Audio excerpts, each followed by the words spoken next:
Thank you. Thank you, please.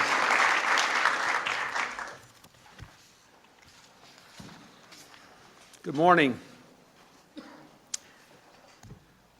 I want to, first of all, acknowledge Prime Minister Blair, who will join us by satellite in just a moment from London. I want to welcome here the ambassadors from the United Kingdom, Japan, Germany, France, and I'd also like to acknowledge the contributions not only that their scientists, but also scientists from China made to the vast international consortium that is the Human Genome Project.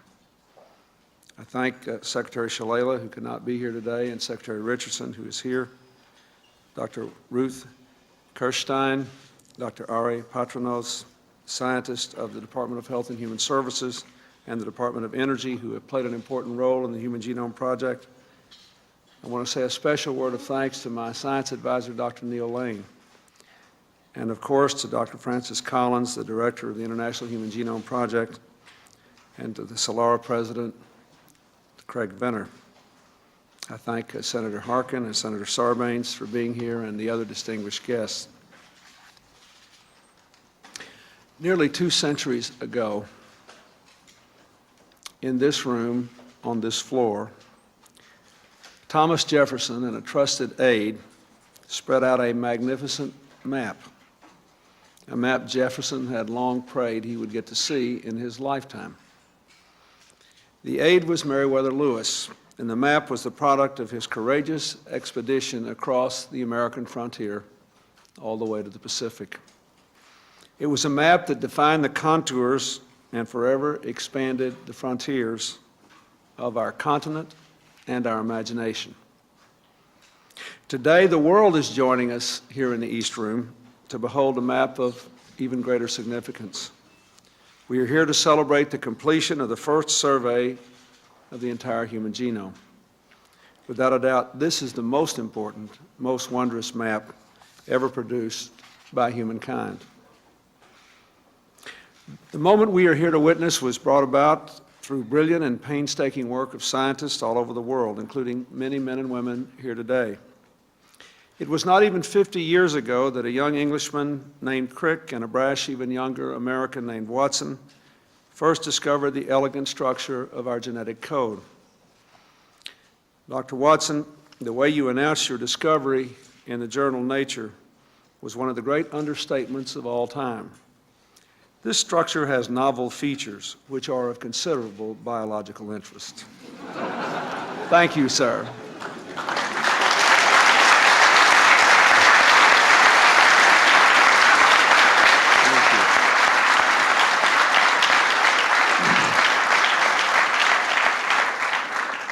How far we have come since that day. In the intervening years, we have pooled the combined wisdom of biology, chemistry, physics, engineering, mathematics, and computer science, tapped the great strengths and insights of the public and private sectors. More than 1,000 researchers across 6 nations have revealed nearly all 3 billion letters of our miraculous genetic code. I congratulate all of you on this stunning and humbling achievement. Today's announcement represents more than just an epoch-making triumph of science and reason. After all, when Galileo discovered he could use the tools of mathematics and mechanics to understand the motion of celestial bodies, he felt, in the words of one eminent researcher, that he had learned the language in which God created the universe. Today, we are learning the language in which God created life. We are gaining ever more awe for the complexity, the beauty, the wonder of God's most divine and sacred gift. With this profound new knowledge, humankind is on the verge of gaining immense new power to heal. Genome science will have a real impact on all our lives, and even more, on the lives of our children. It will revolutionize the diagnosis, prevention, and treatment of most, if not all, human diseases. In coming years, doctors increasingly will be able to cure diseases like Alzheimer's, Parkinson's, diabetes, and cancer by attacking their genetic roots. Just to offer one example, patients with some forms of leukemia and breast cancer already are being treated in clinical trials with sophisticated new drugs that precisely target the faulty genes in cancer cells. with little or no risk to healthy cells. In fact, it is now conceivable that our children's children will know the term cancer only as a constellation of stars. But today's historic achievement is only a starting point. There is much hard work yet to be done. And that is why I'm so pleased to announce that from this moment forward, the robust and healthy competition that has led us to this day, and that always is essential to the progress of science, will be coupled with enhanced public-private cooperation. Public and private research teams are committed to publishing their genomic data simultaneously later this year for the benefit of researchers in every corner of the globe. And after publication, both sets of teams will join together for an historic sequence analysis conference. Together they will examine what scientific insights have been gleaned from both efforts and how we can most judiciously proceed toward the next majestic horizons. What are those next horizons? Well, first, we will complete a virtually error-free final draft of the human genome before the 50th anniversary of the discovery of the double helix, less than 3 years from now. Second, through sustained and vigorous support for public and private research, we must sort through this trove of genomic data to identify every human gene. We must discover the function of these genes and their protein products. And then we must rapidly convert that knowledge into treatments that can lengthen and enrich lives. I want to emphasize that biotechnology companies are absolutely essential in this endeavor, for it is they who will bring to the market the life-enhancing applications of the information from the human genome. And for that reason, this administration is committed to helping them to make the kind of long-term investments that will change the face of medicine forever. The third horizon that lies before us is one that science cannot approach alone. It is the horizon that represents the ethical, moral, and spiritual dimension of the power we now possess. We must not shrink from exploring that far frontier of science. But as we consider how to use new discovery, we must also not retreat from our oldest and most cherished human values. We must ensure that new genome science and its benefits will be directed toward making life better for all citizens of the world, never just a privileged few. As we unlock the secrets of the human genome, we must work simultaneously to ensure that new discoveries never pry open the doors of privacy. And we must guarantee that genetic information cannot be used to stigmatize or discriminate against any individual or group. Increasing knowledge of the human genome must never change the basic belief on which our ethics, our government, our society are founded. All of us are created equal, entitled to equal treatment under the law. After all, I believe one of the great truths to emerge from this triumphant expedition inside the human genome is that in genetic terms, all human beings, regardless of race, are more than 99.9% the same. What that means is that modern science has confirmed what we first learned from ancient faiths. The most important fact of life on this earth is our common humanity. My greatest wish on this day for the ages is that this incandescent truth will always guide our actions as we continue to march forth in this, the greatest age of discovery ever known. Now, it is my great pleasure to turn to my friend, Prime Minister Tony Blair, who is joined in the State Dining Room at 10 Downing Street by Dr. Fred Sanger and other world-renowned scientists. With the generous support of the Wellcome Trust, British scientists have played an invaluable role in reaching this milestone. On behalf of the American people, I would like to thank Prime Minister, the scientists, and the British nation for the brilliant work you have brought to this international effort. And Mr. Prime Minister, I would like to salute not only your unwavering support for genome research, but also your visionary commitment to sparking ever greater innovation across the full spectrum of science and technology. And on a personal note, I can't help but think that the year of your son's birth will always be remembered for the remarkable achievements we announced today. I think his life expectancy has just gone up by about 25 years. Well, thank you very much, President Clinton, Bill. It's a great pleasure to join you, and I think of my little boy, Leo, growing up and learning and knowing things that his grandfather, after whom he was named, could not even have dreamt of. And when you contemplate that, it's almost not like different generations, but different eras of human existence. And there are enormous possibilities for him and his generation, but also some dangers, and our job is to try and develop the possibilities and thwart the dangers. Thank you also, ambassadors and distinguished guests, for being with us here in London on this momentous day. And as we have this link, can I not for the first time thank President Clinton for his role in a different topic, the Northern Ireland peace process. He's been an absolutely unstinting friend to me and to the process of peace in Northern Ireland. And as we continue progress with another important step forward today, I want, if I can, Bill, to underline our gratitude for your enormous contribution to that process. Thank you. I would also like to pay tribute to President Clinton's support for the Human Genome Project and for the huge role the United States has played in it. As befits an undertaking that can benefit the whole of humankind, this project has also brought together the best of the global scientific community. Many of the giants of our generation have been involved. Nobel Prize winners like Fred Sanger and Max Perutz, who are here with me today. Thank you for all that you have done. Scientists from Japan and Germany, France, China, and around the world have been involved, as well as the UK and the US. And this undertaking, therefore, has brought together the public, private, and non-profit sectors in an unprecedented international partnership. In particular, I would like to single out the Wellcome Trust, without whose vision and foresight, Britain's 30% contribution to the overall result would not have been possible.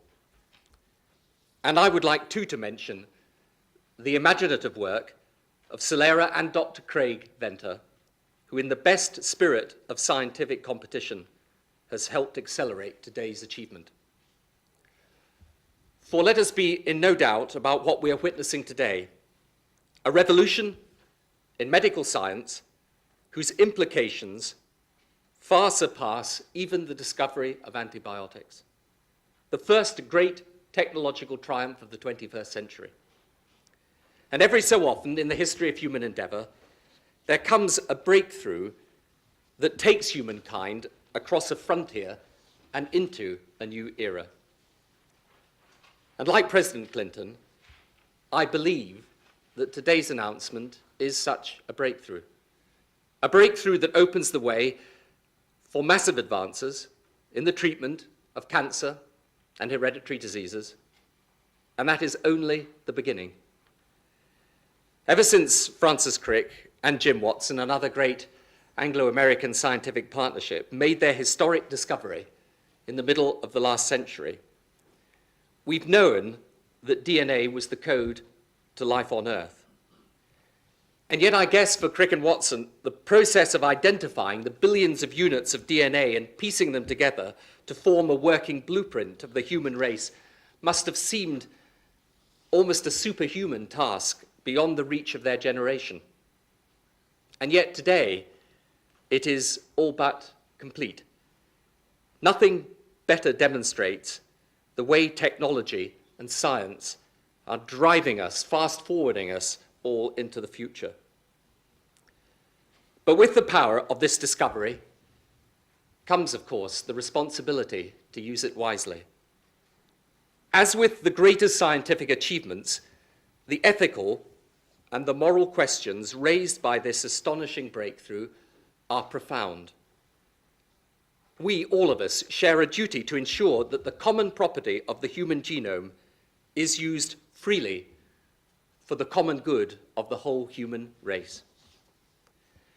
To ensure that the powerful information now at our disposal is used to transform medicine, not abused to make man his own creator or invade individual privacy. For most of us, today's developments are almost too awesome fully to comprehend.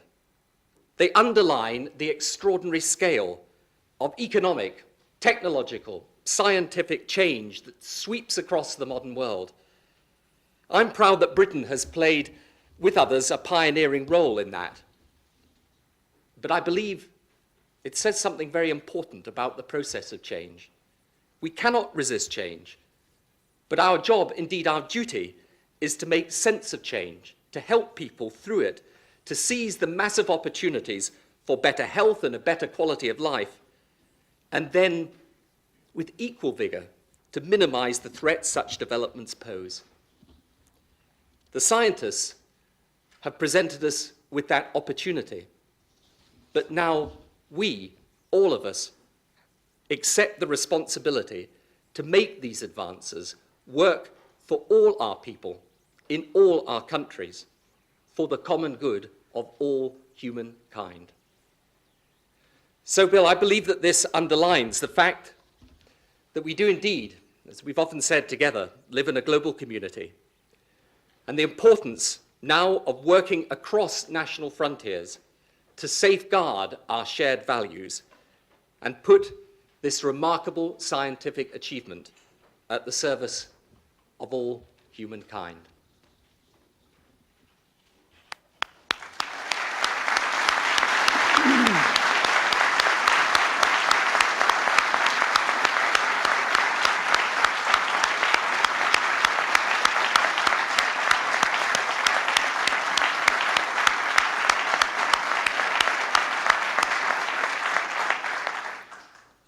Tony, if I could, I would like to pick up on your last remark. I think everybody genuinely is concerned about the issues you raised, the privacy issues, and the whole general set of ethical, social, and legal issues.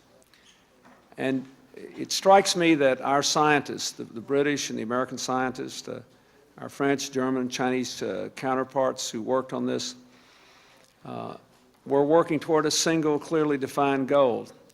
In all those countries and in the other countries of the world that will have to live with both the benefits and the challenges of these discoveries, there are different legal systems, different social mores, but I think that it would be a very good thing if the US, the UK, and anybody else that wants to work with us could have the same sort of joint endeavor we've had with the human genome to deal with the implications of this, to deal with the legal, the social, the ethical implications. We may have differences from country to country, but I think that if we work together, we'll give a higher sense of urgency to the project and we'll get a better product. And so I'm offering you another partnership. It's easy for me to do because you'll have to do it and I'll be gone, but I'd like...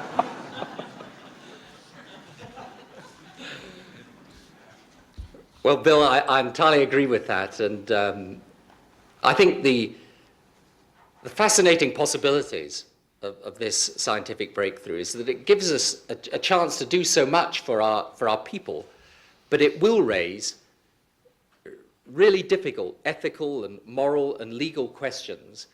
And the decision for us really as humanity is whether we are going to engage in the right cooperation across national frontiers so that we shape our destiny in a way that genuinely does benefit all our people, that makes the most of the possibilities and faces up to the challenges and the dangers that it poses. And in a way, I think that the scientists that have been involved in this great undertaking have shown the spirit of cooperation that should now motivate the governments in taking this forward another step. They have given us this opportunity, but we, all of us, are going to have a common responsibility in using it in the right way.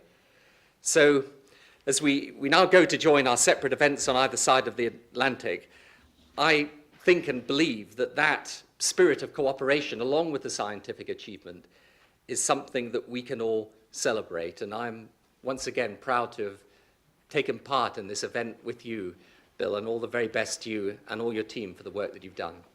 Thank you. Thank you.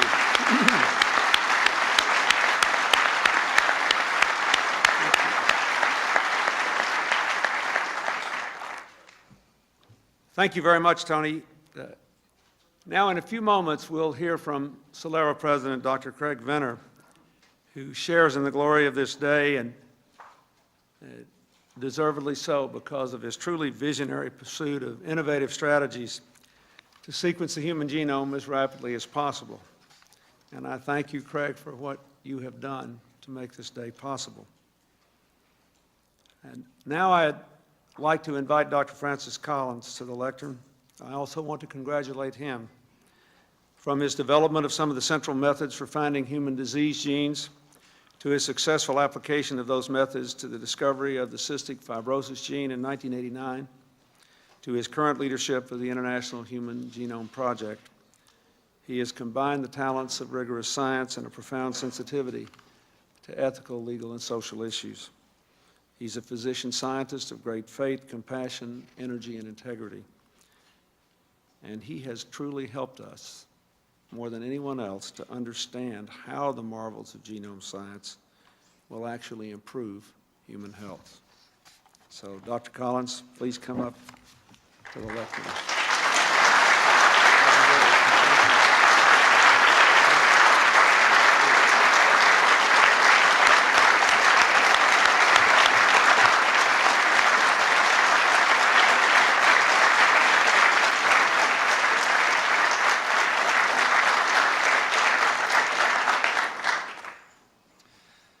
Mr. President, distinguished ambassadors, ladies and gentlemen, it is truly a humbling and profound experience to be asked to speak here this morning. First of all, I would like to thank most sincerely President Clinton for his remarkable leadership in getting us to this point. His strong and consistent voice for the importance of innovative science and its responsible uses to better the human condition has been an inspiration to all of us. He knows that genomics is one of the truly interdisciplinary fields of science, requiring vigorous and creative involvement from physics, chemistry, engineering, computer science, and biology. I have also had the privilege to witness time and again the President's personal conviction that we must apply just as much energy and attention to solving the ethical, legal, and social issues as we do to the bench research, and you saw that demonstrated again a few moments ago. His effective leadership in this area has moved us substantially closer to the time when no American need fear that information about their genome will be used against them. Science is a voyage of exploration into the unknown. We are here today to celebrate a milestone along a truly unprecedented voyage, this one into ourselves. Alexander Pope wrote, "Know then thyself, presume not God to scan. The proper study of mankind is man." What more powerful form of study of mankind could there be than to read our own instruction book? I've been privileged over the last 7 years to lead an international team of more than 1,000 of some of the best and brightest scientists of our current generation, some of them here in this room, who have been truly dedicated to this goal. Today, we celebrate the revelation of the first draft of the Human Book of Life. Now, this milestone could only have come about with a happy combination of vision, determination, creative innovation, and teamwork, and we stand on many shoulders here today. Beginning 15 years ago, leaders in the Department of Energy, the National Academy of Sciences, and the National Institutes of Health began to dream this dream. At first, many thought it unrealistic and unattainable, yet inspired by visionaries such as James Watson, who's here with us this morning, creative geniuses such as Waterston, Sulston, Lander, Branscombe, Gibbs, and many others, here with us this morning, entered the fray. The vigorous involvement of talented colleagues in other countries, now including China, France, Germany, Japan, and the United Kingdom, have made this project particularly gratifying to me.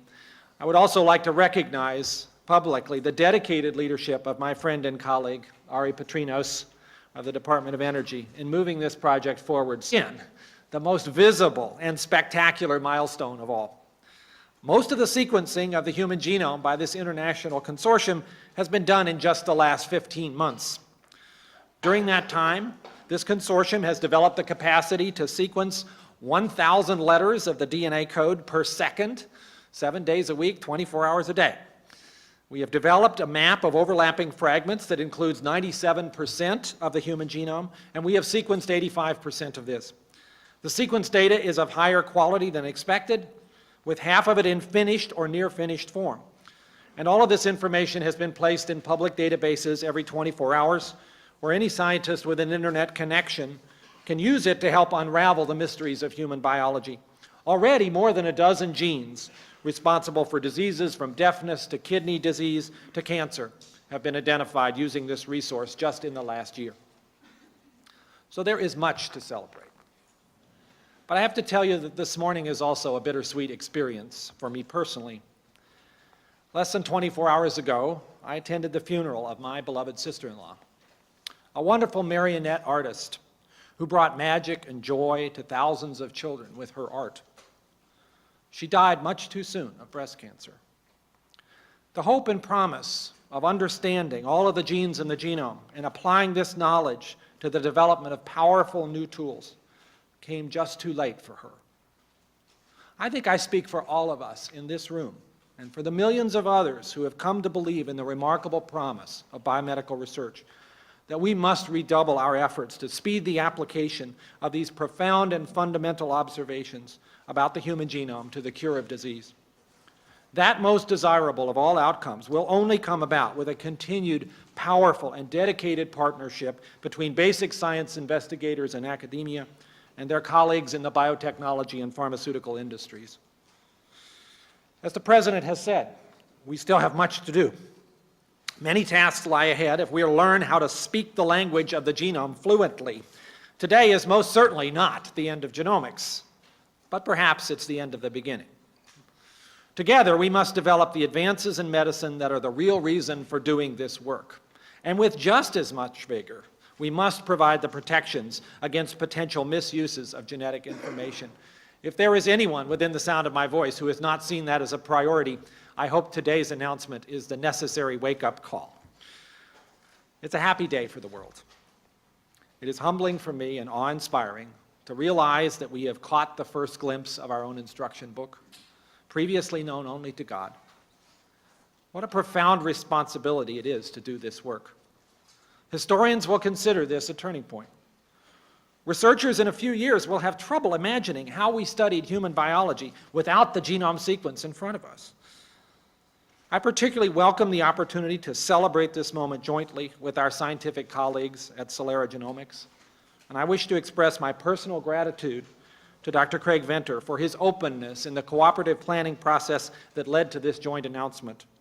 I congratulate him and his team on the work done at Celera, which uses an elegant and innovative strategy that is highly complementary to the approach taken by the public project. Much will be learned from a comparison of the two. I am happy that today, the only race we are talking about is the human race.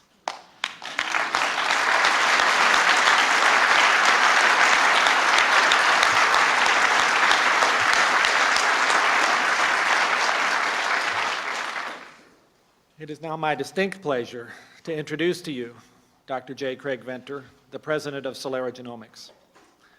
Inspired by a life-changing experience as a medical corpsman in Vietnam, Craig charged into the field of human biology with remarkable energy and determination. Never satisfied with the status quo, always seeking new technology, inventing new approaches when the old ones wouldn't do, he has made profound contributions to the field of genomics. His development of the express sequence tag, or EST, approach for sampling the expressed part of the genome reduced to practice the notion of considering the human genome as a bounded but ascertainable set of information. Just a few years later, he electrified the scientific community by publishing with his colleague Hamilton Smith the complete sequence of a free-living organism, the bacterium Haemophilus influenzae. And just 3 months ago, using the innovative whole genome shotgun approach he developed, and working with Jerry Rubin of the University of California at Berkeley, he and his colleagues published the sequence of the fruit fly, Drosophila, another remarkable milestone in biology. Articulate, provocative, and never complacent, he has ushered in a new way of thinking about biology. Now, under his leadership, Celera Genomics has accomplished a remarkable goal, their own first assembly of the human genome sequence.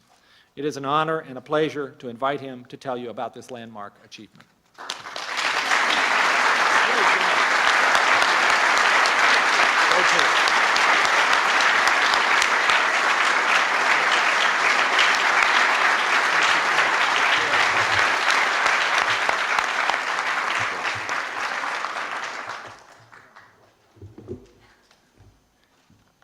I'm shorter than the previous two speakers. Mr. President, Mr. Prime Minister, members of the Cabinet, honorable members of Congress, ambassadors, and distinguished guests. Today, June 26, in the year 2000, marks a historic point in the 100,000-year record of humanity. We are announcing today, for the first time, our species can read the chemical letters of its genetic code. At 12:30 today, at a joint press conference with the Public Genome Effort, Celera Genomics will describe the first assembly of the human genetic code from the whole genome shotgun method.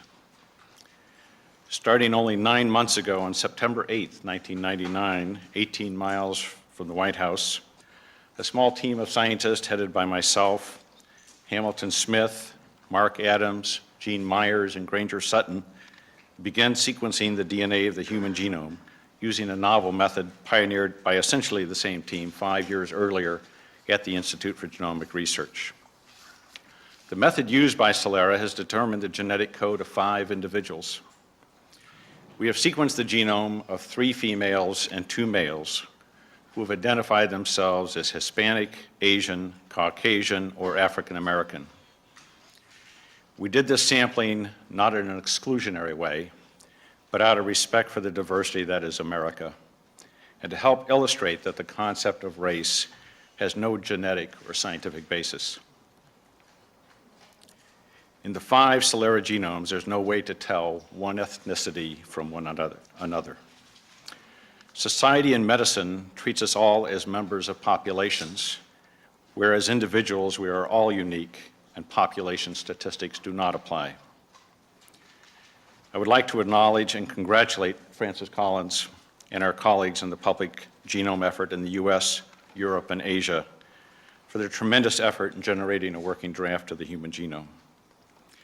I'd also like to personally thank Francis for his direct actions in working with me to foster cooperation in the genome community and to shift our collective focus to this historic moment and its future impact on humanity. I would also like to thank the President for his commitment to public-private cooperation and for making this day even more a historic event. Obviously, our achievements would not have been possible without the efforts of the thousands of scientists around the world who have gone before us in the quest to better understand life at its most basic level. The beauty of science is that all important discoveries are made by building on the discoveries of others. I continue to be inspired by the work of the pioneering men and women in the broad array of disciplines that have been brought together to enable this great accomplishment. I would like to particularly acknowledge Charles DeLisi from the Department of Energy and Jim Watson from Cold Spring Harbors, both here, for their vision in helping to initiate the Genome Project. The completion of the human genetic blueprint would not have been possible without the continued investment of the U.S. government in basic research. I applaud the President's efforts and the work of Congress during the last several years in producing the largest funding increases to fuel the engines of basic science. At the same time, we cannot overlook the investment of the private sector in research in America. There would be no announcement today if it were not for the more than $1 billion that PE Biosystems invested in Celera and into the development of the automated DNA sequencer that both Celera and the public effort used to sequence the genome. In turn, some of that investment was driven by the public investment in science. 33 years ago, as a young man serving in the Medical Corps in Vietnam, I learned firsthand how tenuous our hold on life can be. That experience inspired my interest in learning how the trillions of cells in our bodies interact to create and sustain life. When I witnessed firsthand that some men lived through devastating trauma to their bodies, while others died after giving up from seemingly small wounds, I realized that the human spirit was at least as important as our physiology. We are clearly much, much more than the sum total of our genes, just as our society is greater than the sum total of each of us. Our physiology is based on complex and seemingly infinite interactions amongst all our genes and the environment, just as our civilization is based on the interactions amongst all of us. One of the wonderful discoveries that my colleagues and I have made while decoding the DNA over 24 species, from viruses to bacteria to plants to insects and now human beings, is that we're all connected to the commonality of the genetic code and evolution. When life is reduced to its very essence, we find that we have many genes in common with every species on Earth, and that we are not so different from one another. You may be surprised to learn that your sequencers are greater than 90% identical to proteins in other animals. It's my belief that the basic knowledge that we're providing the world will have a profound impact on the human condition and the treatments for disease and our view on our place in the biological continuum. The genome sequence represents a new starting point for science and medicine with potential impact on every disease. Taking the example cancer, each day approximately 2,000 people die in America from cancer. As a consequence of the genome efforts that you've heard described by Dr. Collins and myself this morning, and the research that will be catalyzed by this information, there is at least the potential to reduce the number of cancer deaths to zero during our lifetimes. The development of new therapeutics will require continued public investment in basic science and the translations of discoveries into new medicine by the biotech and pharmaceutical industry. However, I am concerned, as many of you are, that there are some who will want to use this new knowledge as a basis of discrimination. A CNN Time poll this morning reported that 46% of Americans polled believe that the impact of the Human Genome Project will be negative. We must work together towards higher science literacy and the wise use of our common heritage. I know from personal discussions with the President over the past several years and his comments here this morning that genetic discrimination has been one of his major concerns about the impact of the genomic revolution. While those who will base social decisions on genetic reductionism will be ultimately defeated by science, new laws to protect us from genetic discrimination are critical in order to maximize the medical benefits from genome discoveries. Some have said to me that sequencing the human genome will diminish humanity by taking the mystery out of life. Poets have argued that genome sequencing is an example of sterilizing reductionism that will rob them of their inspiration. Nothing could be further from the truth. The complexities and wonder of how the inanimate chemicals that are our genetic code give rise to the imponderables of the human spirit should keep poets and philosophers inspired for the millenniums. Thank you.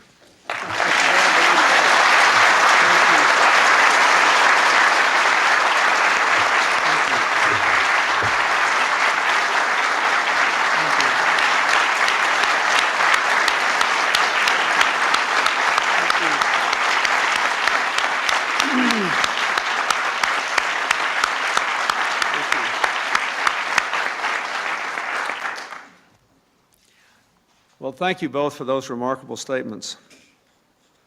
I suppose in closing, the most important thing I could do is to associate myself with Dr. Venner's last statement. When we get this all worked out, we're all living to be 150. Young people will still fall in love. Old people will still fight about things that should have been resolved 50 years ago. We will all on occasion do stupid things, and we will all see the unbelievable capacity of humanity to be noble. This is a great day. Thank you very much.